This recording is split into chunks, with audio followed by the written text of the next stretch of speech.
আমরা যারা ইসলাম পালন করছি আমাদের মধ্যে এখন এই সমস্যাটা দেখা যায়, এই রোগটা দেখা যায়। 5 ওয়াক্ত নামাজ কয়েকদিন পড়লেই মনে হয় যে আমি খুব বড় মুসলিম হয়ে গেছি, অন্য ভাইরা মনে হয় খুব ভালো মুসলিম নয়। একটা ইগো প্রবলেম চলে আসে না? কথাবার্তা চালচলনে একটু ডিগ্রি সার্টিফিকেট অর্জন করলে মনে হয় যে আমি অনেক কিছু করে ফেলেছি, বা আমল কিছু ভালো করেছি, মানুষকে না দেখানো পর্যন্ত ঘুম হচ্ছে না। বা আপনিও একজন দিনের প্রচারক, আরেক ভাই উনিও দিনের প্রচারক, তো তাকে নিন্দা সমালোচনার ঝর্ণা তুললে ভালো লাগছে না। মানে মানুষকে আন্ডার এস্টিমেট না করলে নিজের সুপিরিয়র এই সত্যটা প্রকাশ পাচ্ছে না। এটা কিন্তু অহংকার, আর আল্লাহ রাব্বুল আলামিন অহংকারী ব্যক্তিকে পছন্দ করেন না। অহংকার সম্পর্কে আল্লাহ পাক বলেছেন, এটা সম্ভবত হাদিসে কুদসিতে আছে, উলামায়ে কেরাম ভালো বলতে পারবেন, যে অহংকার আল্লাহর চাদর, এটা নিয়ে কেউ টানা হেঁচড়া করলে আল্লাহ পাক সেটা সহ্য করবেন না। প্রিয় ভাইরা, ওয়াদা আমরা করে এসেছিলাম, ওয়াদার খেলাফ করলে কিন্তু আমরা মুনাফিক হয়ে যাব। কি ওয়াদা করেছিলাম? আল্লাহ পাক আদম আলাইহিস সালামকে সৃষ্টি করে তার পৃষ্ঠদেশ থেকে সমস্ত আদম সন্তানের যে আকৃতি, এই আকৃতি আল্লাহ পাক দেখিয়েছে। আল্লাহ রাব্বুল আলামিন আল কোরআনুল কারীমের মধ্যে 2 ধরনের শ্রোতার কথা বলেছেন। কয় ধরনের ভাই? 2 ধরনের। এক শ্রেণী হচ্ছে সূরা বাকারার শেষের দিকে আছে, যাদের ব্যাপারে আল্লাহ পাক বলেছেন ক্বালু সামি'না ওয়া আতা'না। এক শ্রেণীর মানুষ আছে যারা বলে যে সামি'না, আমরা শুনলাম, ওয়া আতা'না, এবং মেনে নিলাম। আর এক শ্রেণী সম্পর্কে আল্লাহ পাক বলেছেন একই সূরার মধ্যেই, যে তারা বলে ওয়া ক্বালু সামি'না ওয়া আসাইনা, আমরা শুনলাম কিন্তু মানব না। এখন আমরা কোন শ্রেণীর শ্রোতা হব? শুনবো এবং মানবো? আর শুনবো না মানবো না? শুনবো কিন্তু মানবো না, কোনটা?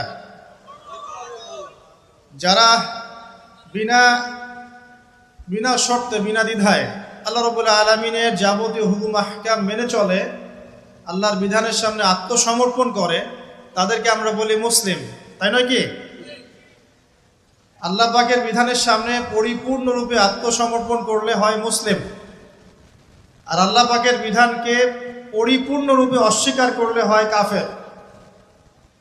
আর আল্লাহ পাকের বিধানকে মুখে স্বীকার করে মনে মনে অস্বীকার করলে হয় মুনাফিক। কথা বুঝতে পারছেন? ইসলামের জন্য সবচেয়ে বড় শত্রু কারা? কুফাররা কিন্তু ইসলামের সবচেয়ে বড় শত্রু নয়। ইসলামের সবচেয়ে বড় শত্রু কারা? আচ্ছা, এই নেফাকি সম্পর্কে রাসূল সাল্লাল্লাহু আলাইহি ওয়াসাল্লাম একটা হাদিসের মধ্যে বলেছেন, 4টা আলামত যার মধ্যে পাওয়া যাবে তার মধ্যে মুনাফিকের চিহ্ন থাকবে যতক্ষণ পর্যন্ত না সে এই আলামতগুলো বর্জন করছে। 1 নাম্বার, মুনাফিক ব্যক্তি যখন কথা বলে মিথ্যা কথা বলে। কথা বললে কি বলে? মিথ্যা বলে।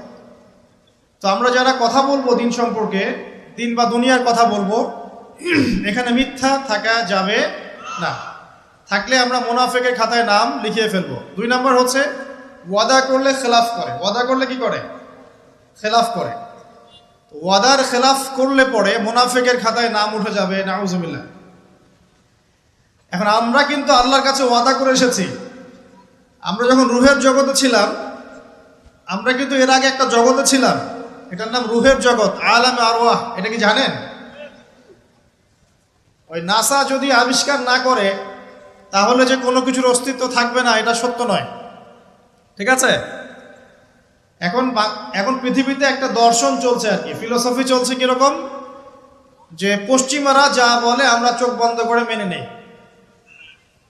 বিজ্ঞান যা বলে আমরা বিনা যুক্তি তর্ক বাক্য ব্যয় সেটাকে মেনে নেই। বিজ্ঞান যদি কোনো কিছুকে প্রমাণ করতে না পারে আমরা সেটাকে বিশ্বাস করতে চাই না। যেমন জিন জাতি, নাম শুনেছেন? সূরা জিন নামে একটা সূরা আছে না? সূরা জিন নামে একটা আলাদা সূরাই কিন্তু কোরআনে আছে। আর আল্লাহ পাক সূরা জারিয়াতের 56 নম্বর আয়াতে বলেছেন, ওয়া মা খালাকতুল জিন্না ওয়াল ইনসা ইল্লা লিয়াবুদুন।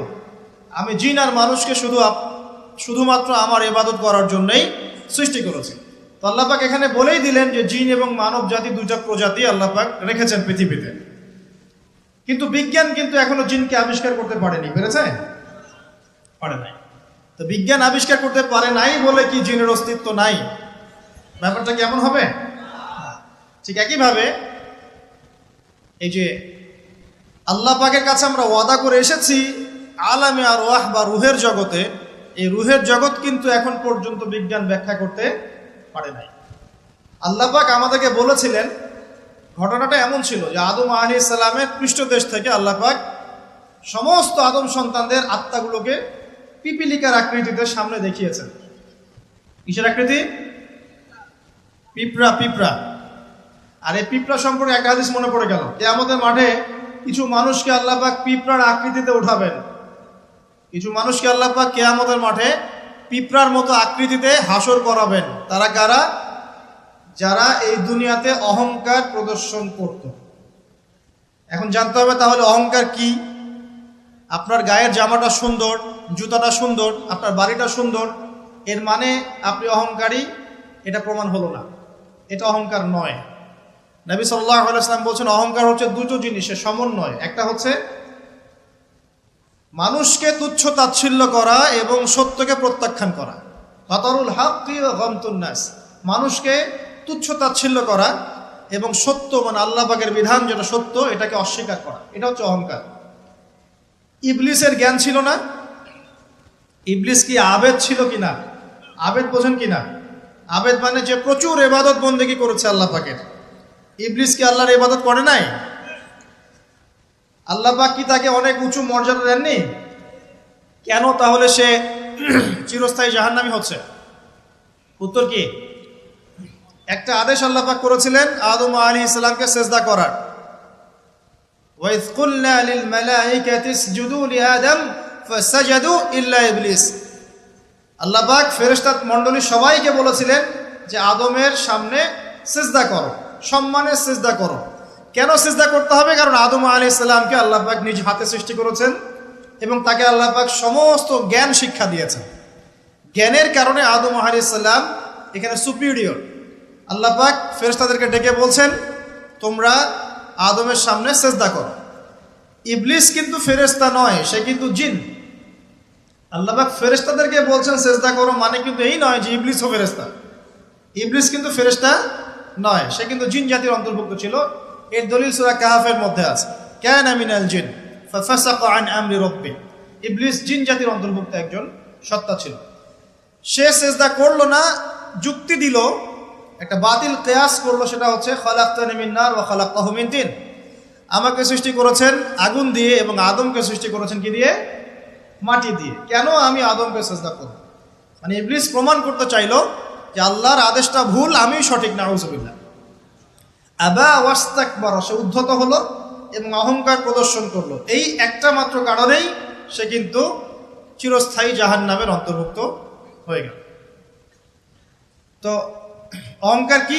আল্লাহ পাকের আদেশটাকে তাহলে লঙ্ঘন করাই অহংকার, এবং অন্যকে তুচ্ছ তাচ্ছিল্য করাই কি?